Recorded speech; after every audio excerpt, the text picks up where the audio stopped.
This video was sponsored by Hobbylink Japan, link in the description.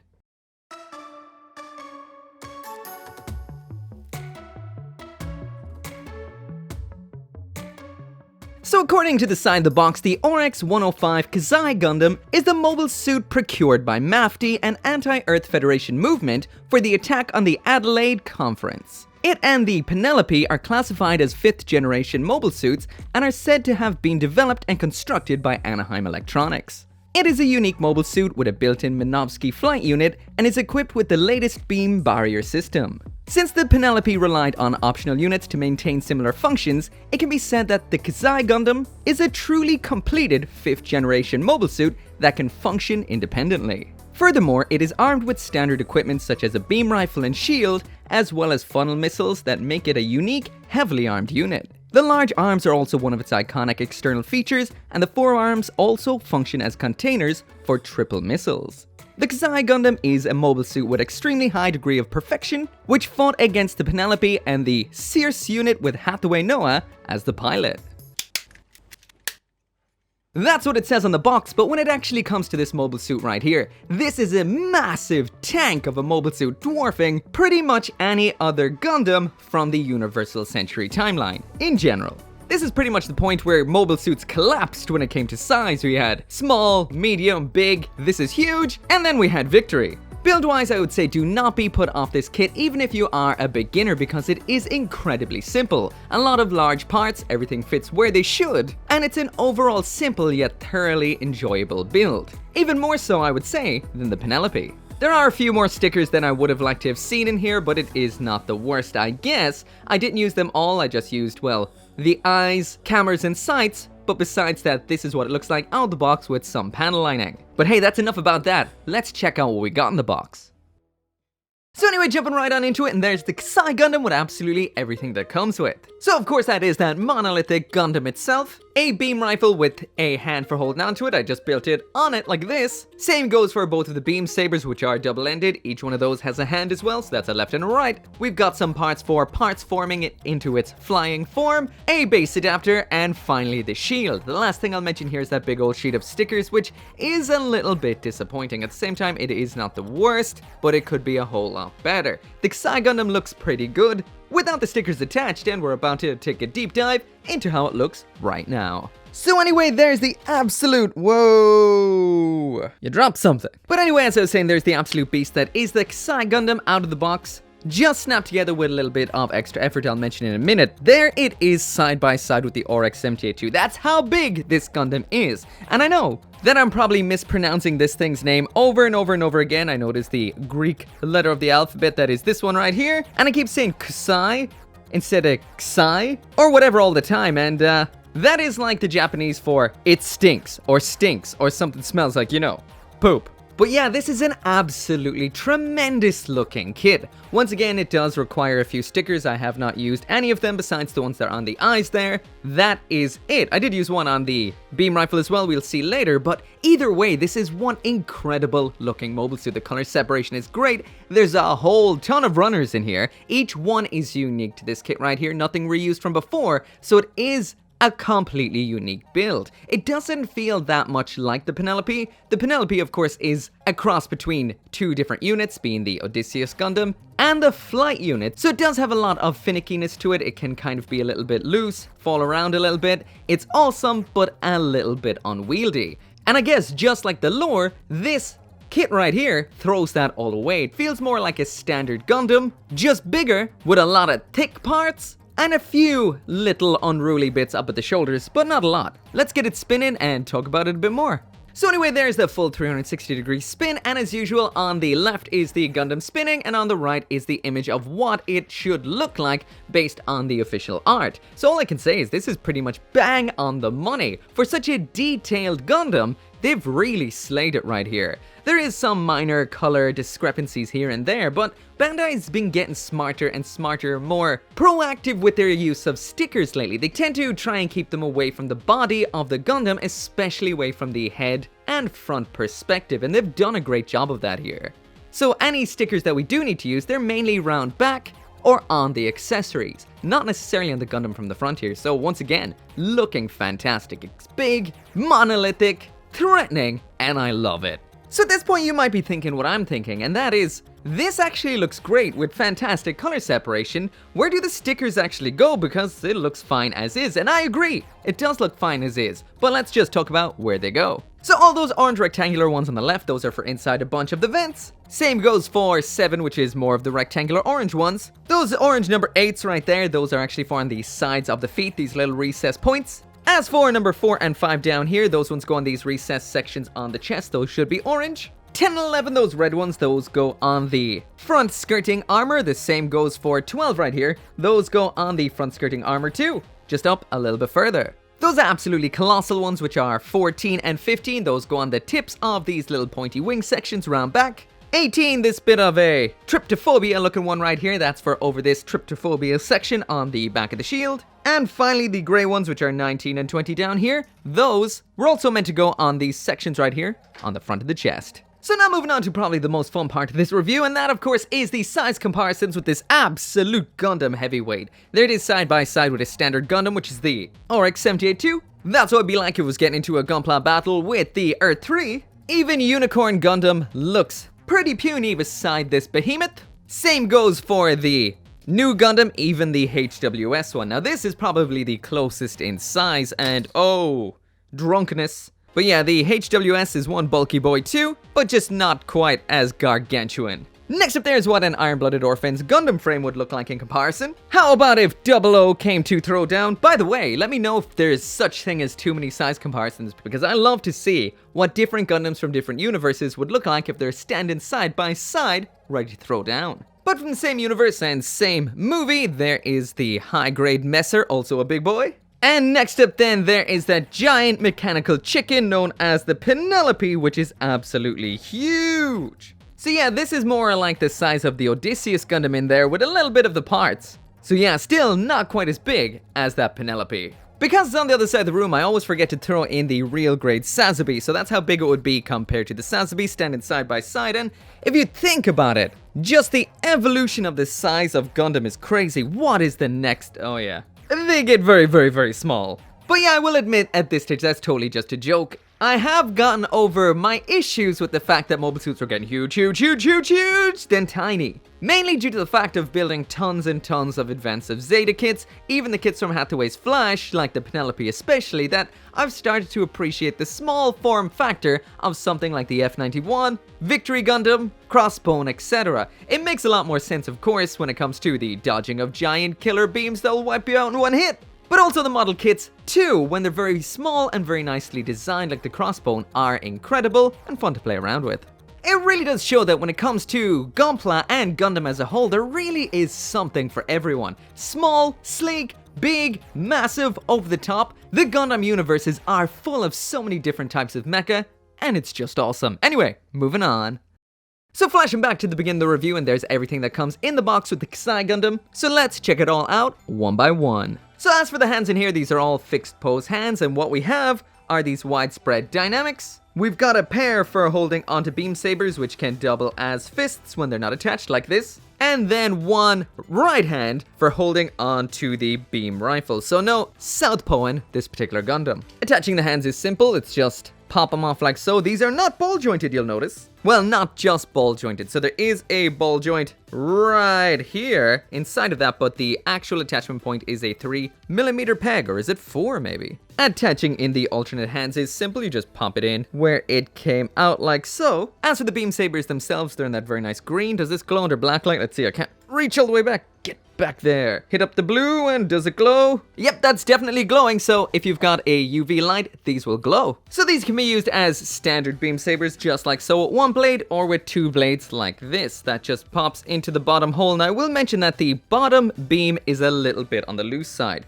but only when it's twisted at a certain angle. So there, it just fell out because I twisted it, but you can kind of feel where it kind of catches, and then you're good to go. When the beam sabers are not in use, as usual, just pop off the beams, pop them out of the hands, which are sandwich style, and then you can just store them up here on the shoulders in a kind of usual Gundam way. Not in a backpack, but just up on the shoulders. Those beam sabers also attached by a peg in the hand, like that. Also, these do hold on good and tight, so they're not going to fall off. So next up in here is the beam rifle. This attaches on in the exact same way. So this right here is a deceptively detailed beam rifle. It's made of about 7 different parts. This blue section here, blue section here. I think this might be part of the same blue section, but it's made out of 2 different parts. And the main body is made out of 2 halves and the barrel. However, it does look a little bit on the simple side. I will mention that I didn't panel line the weapon just like I panel lined the rest of the Gundam, so that might bring out a little bit more of that detail, but still, it's a little bit plain. We also have stickers for the orange side up top, the green shiny one down bottom that I could have done a better job of attaching.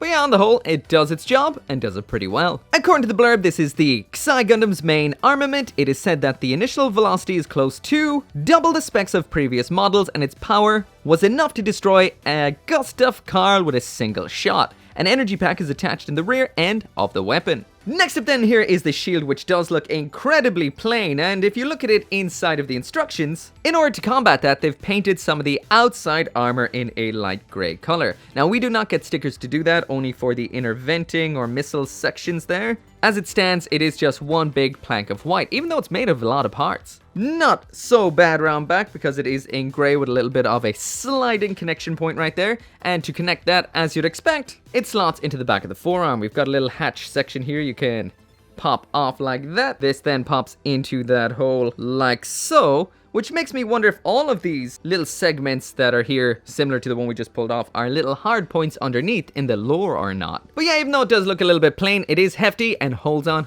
very nicely. Next up then here we've got a base adapter. Let's try that out. So the instructions recommends an action-based one, but my one I leave here for using in these reviews is missing a very critical component, so I will use this one instead. They're very similar, so it shouldn't be a problem. This is an interesting action base, by the way. I mean, action base adapter. Because it's like a mix between a master grade version and a standard peg. It's got the outside segments and a peg part, so let's just jam that up in that hole there.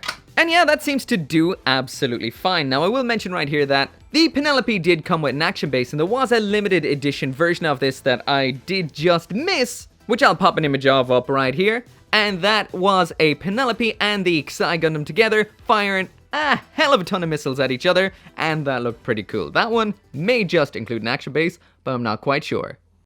So now blasting into the build and the articulation, I will mention that it is quite solid, but if the Penelope is anything to go by, which has a very similar build, that did get a little bit floppy after a while, and you may need to push things together again in order to, well, tighten it up. But let's check out all the articulation this bad boy has to offer. The neck here is double ball jointed. I will mention there's no polycaps in this kit. It's got that giggity giggity giggity goo. There's the head looking all the way up, looking all the way down, joint 1, all the way down, but bit blocked by those there pointy bits. There is the side to side, and as you can tell, a little bit limited. So this kit does have a whole lot going on, so forgive me if I miss parts here and there. These here shoulder flaps can move up and out like so, which is pretty cool. There also is somewhat of a rotation to these as well, so back and forward like that. Not really the same here, but no, not really the same. These little segments can come up and out, but it's probably part of the transformation, so I'm gonna try and stick to the more anatomical robot articulation as opposed to the flaps and whatnots. So as for the shoulder, do we have any forward and back movement? Yes, we do, a little bit there. The arm and the shoulder move separately, so you're only gonna get up to the front like that because you don't get the full rotation. Shoulder is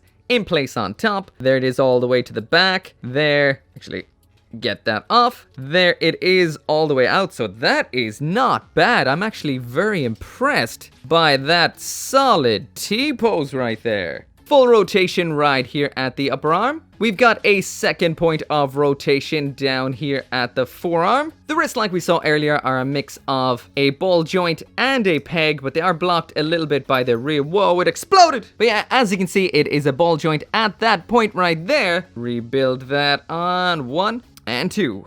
So yeah, it does clash a little bit with that, but not a whole lot. Just make sure it doesn't kind of explode on you, but otherwise, articulation not too bad. These little segments in the front of the chest can move up and down right here, but I think these are part of the transformation, so let's move on. Down at the waist then, we've got full rotation. At this point, watch out for clashy bits and pieces. Front skirting armors are on the usual ball joints. Side skirtings are on a hinge that also has rotation forward and back. We've got a double premium butt flap, so same as the front. The waist in here is similar to most gunpla. It tilts up and down at that point right there, just a little bigger than we normally usually see. So next up, as for those kicks, there it is all the way up to the front, so about parallel to the ground, out to the back.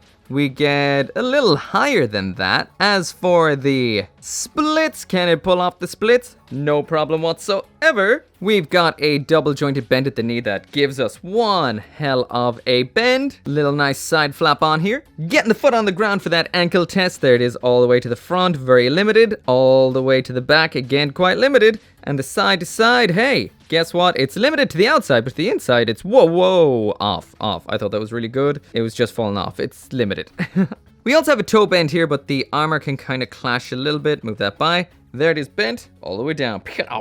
Next up, the wings round back. We've rotation here at this point. It can move up and down ever so slightly here. It can move up right here, down to there. So 2 joints there, and this little bit can move up and down like so. Lastly then, there is a transformation, and let's do it. Well, I was just trying to get into the dab there for the finish, and it actually has an ab crunch I somehow missed. Look at that, that's pretty cool. But yeah, on the whole, the articulation is better than you'd expect for such a bulky boy. There's a lot of moving parts, and I wouldn't be surprised if I missed something here and there. Once again, I am very, very impressed.